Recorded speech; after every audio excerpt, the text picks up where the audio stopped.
Hello, everybody, and welcome to today's San Diego Sports Association panel with our special guests discussing the world of the NCAA sports and how you and your student athlete can be prepared for the next level. I am Christian Pedersen, your host from the San Diego Sports Association, and joining me, I'm not even going to pretend like I know exactly what direction they are from me, but joining me, you can see all their smiling faces right now, are some people with some very impressive and wordy titles. Bobby Smitherin, the Senior Associate Athletic Director for San Diego State University.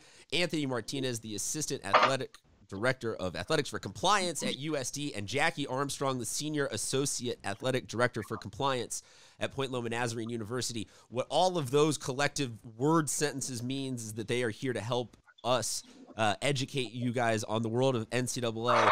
At the Sports Association, we really believe strongly in supporting local youth and development through sports and achievement there. So we hope that our special guests can provide you all with some opportunities, some resources, some guidance on the world of being ready for the NCAA. So if you don't mind, can we just start with everybody kind of, I laid out the full title, but how did you earn such wordy and distinguished titles? Bobby, let's start with you.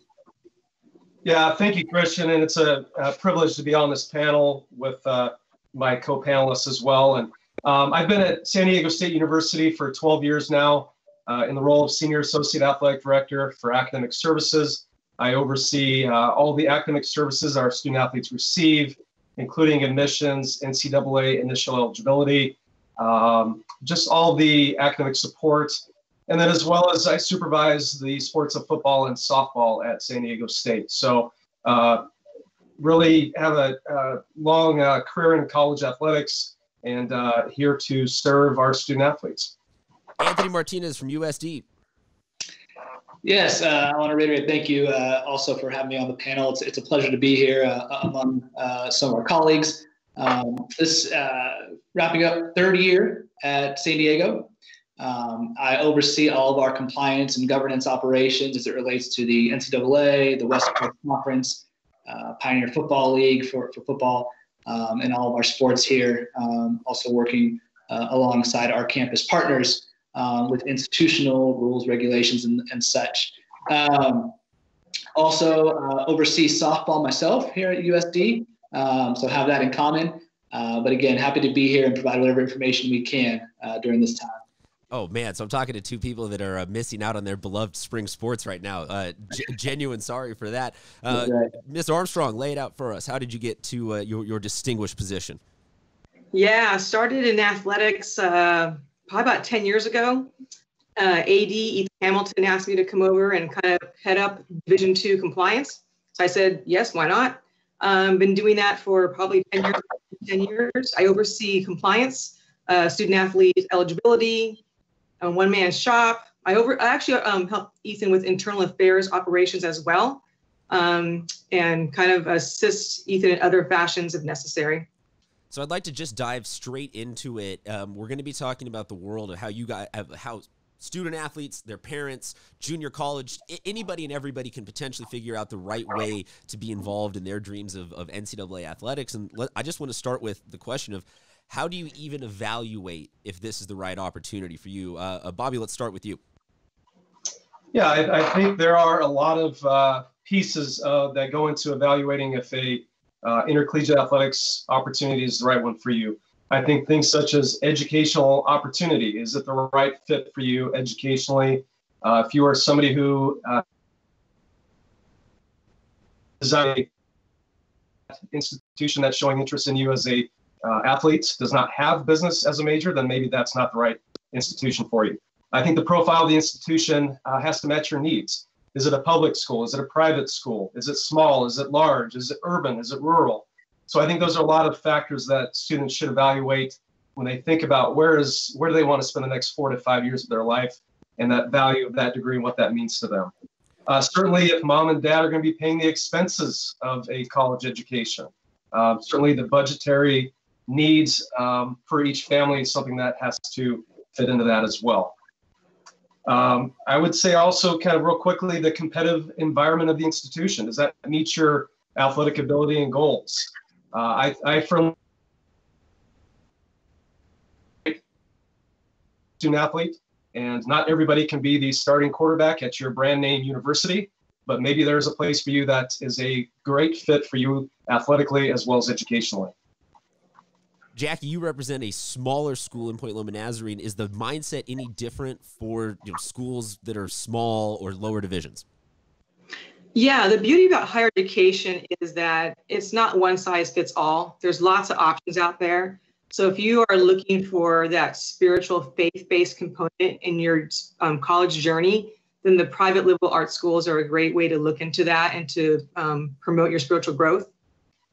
So Anthony, what's the first step? If you are a parent or a student that wants to start this process, what are the resources that you need to go to first?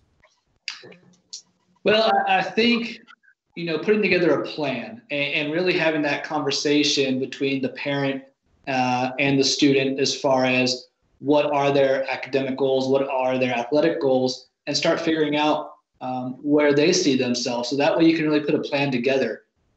The NCAA has a significant library of resources for high school, junior college recruits. And so signing up at the Eligibility Center is always going to be something we advise.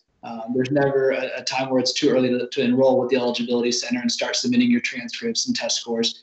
But really kind of getting that plan together so that you can then try and take charge of your future by reaching out, establishing those relationships with the schools and coaches where you see yourself as that best fit. So really sitting together and putting that specific plan together. You mentioned the NCAA Eligibility Center. We will include a link to sign up for all of the resources that they are talking about on the page below this video.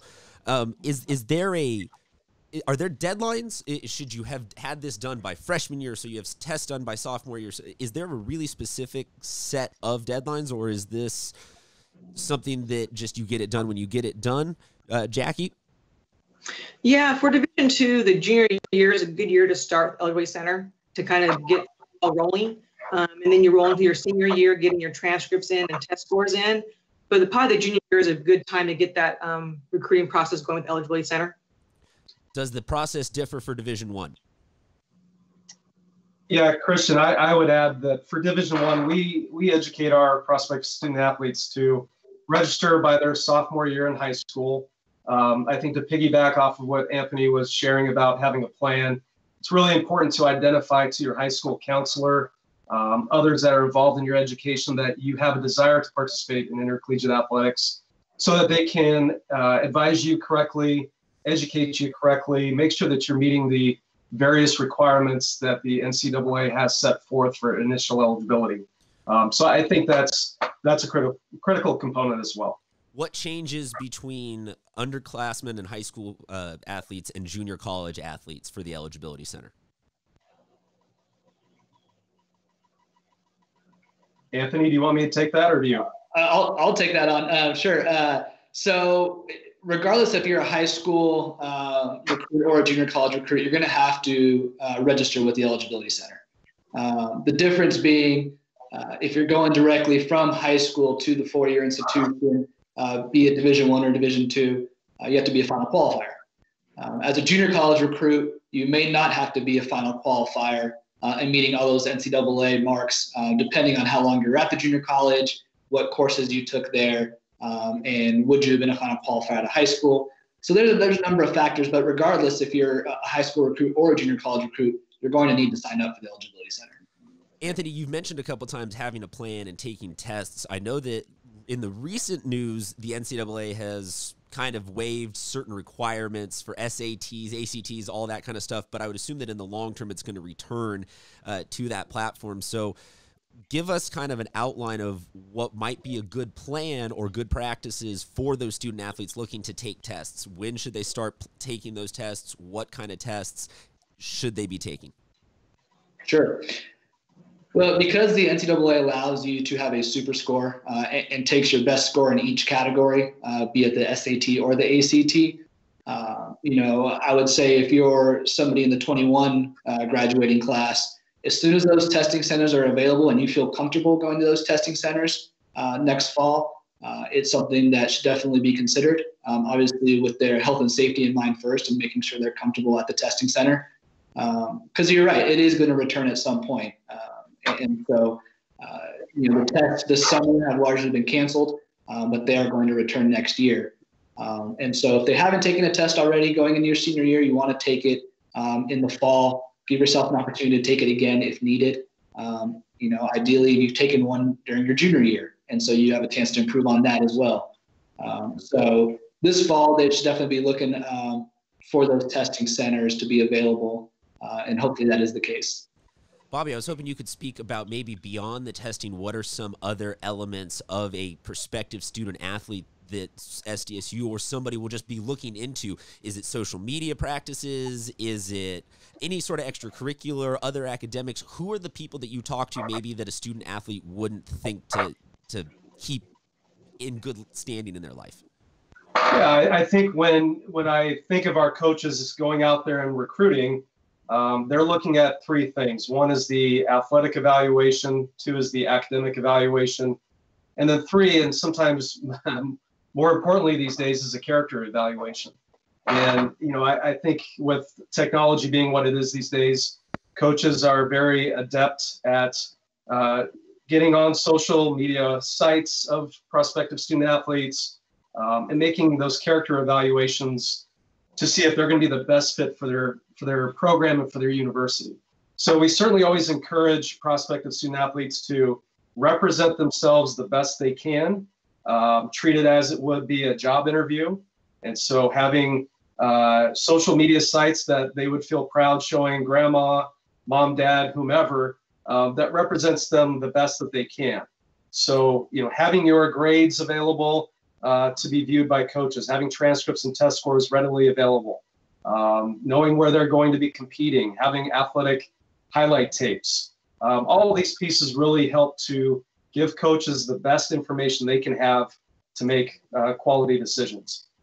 I don't want to get any incriminating stories, but I almost just want to get like a show of hands. Do you have anecdotal evidence of a student athlete who has, tweeted their way out of a scholarship or citizenship graded their way out of a starting spot? I feel like everybody has that one. Yeah, exactly. Everyone has that one horror story that they can tell. Jackie, we talk about these different deadlines and different dates. Is it ever too early to contact a coach? Are there no contact periods? If somebody's in 8th grade, should they hold off for a year? Is there any deadlines like that people should be aware about? Yeah, for Division II, the coaches are permitted to talk to high school students who are in their junior year of high school and older. Impermissible to talk to freshmen and sophomores. So you'll see coaches June 1st to the junior year contacting high school kids about their program and the school that they work for. Does it change at all for the Division I level? It does. It can really vary by sport as far as the communication rules, whether it's the prospect calling the coach calling the prospect. And so really, I think gaining a knowledge of the rules specific to your sport is important.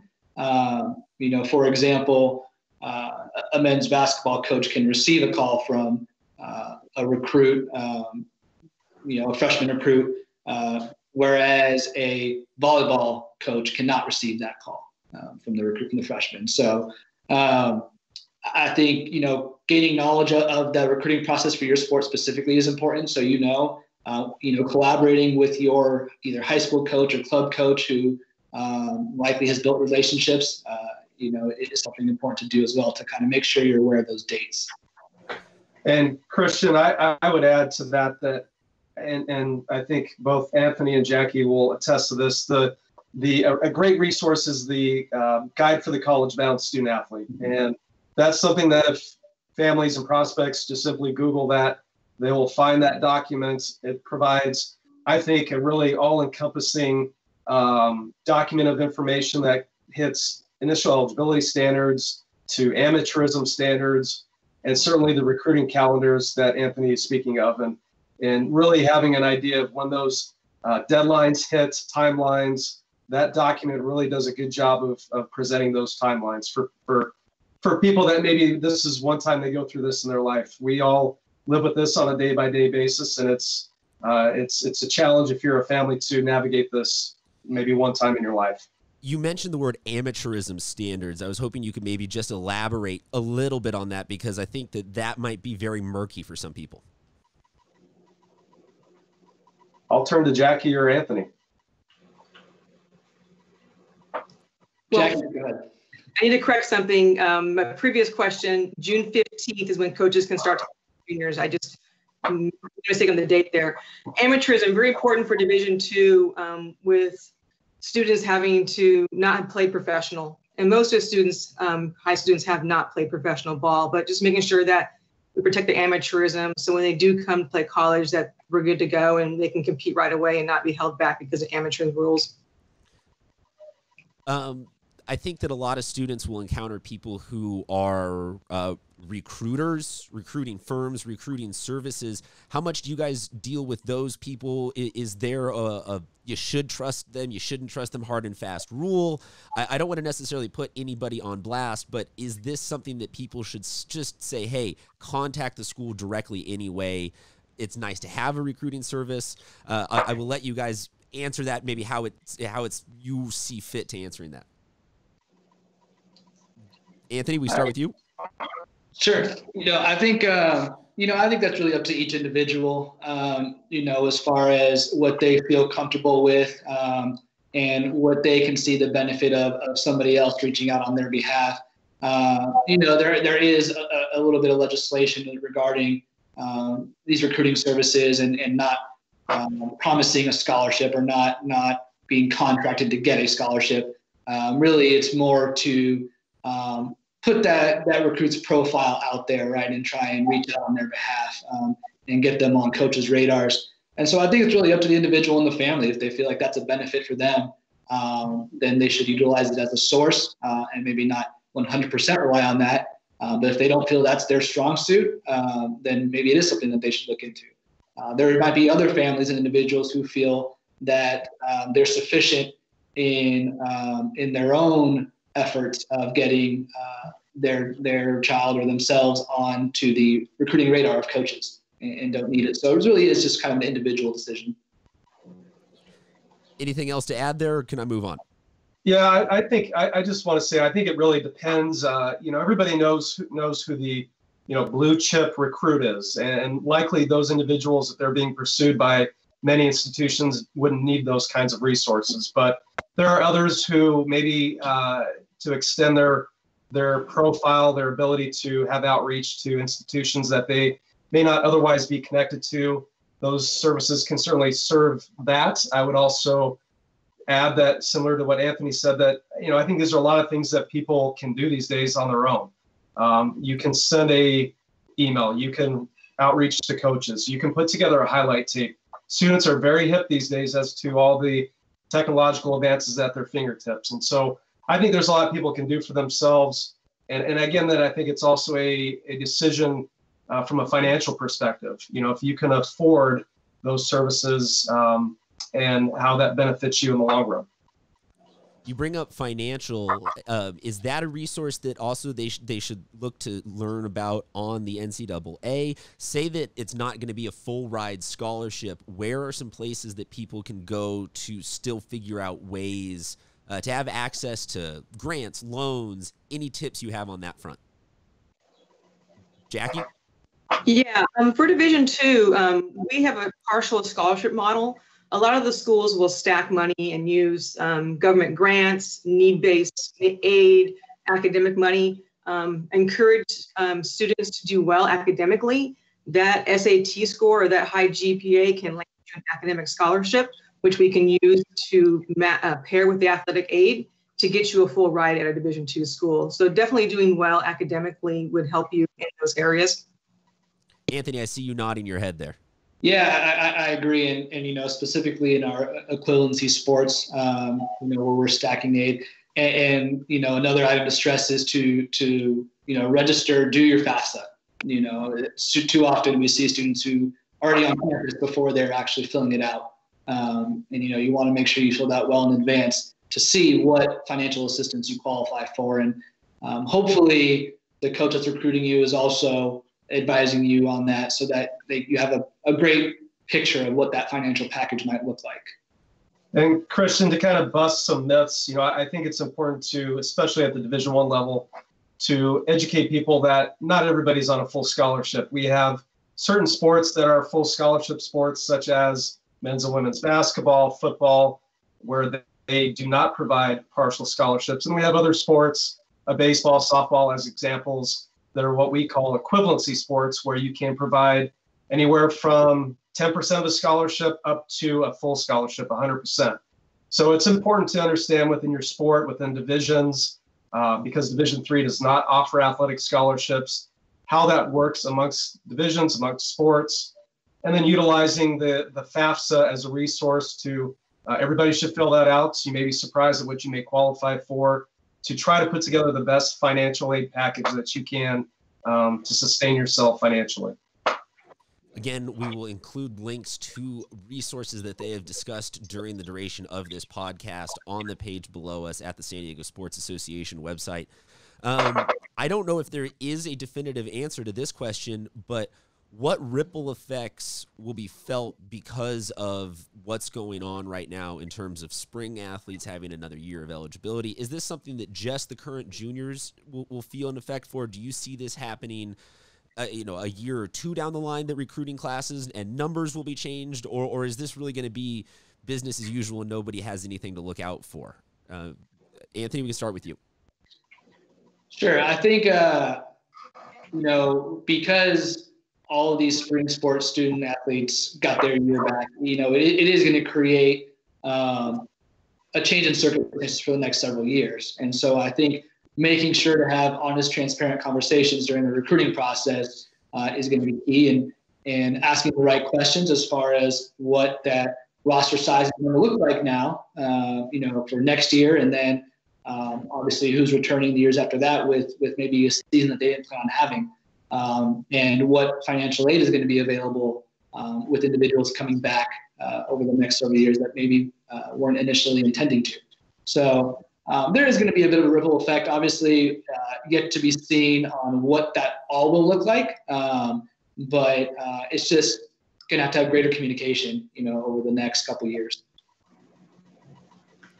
And I think, it's certainly looking at all alternatives. I think it would be foolish to think that we're not going to experience some financial challenges at all of our institutions across this country. And looking at things such as capping rosters, limiting travel.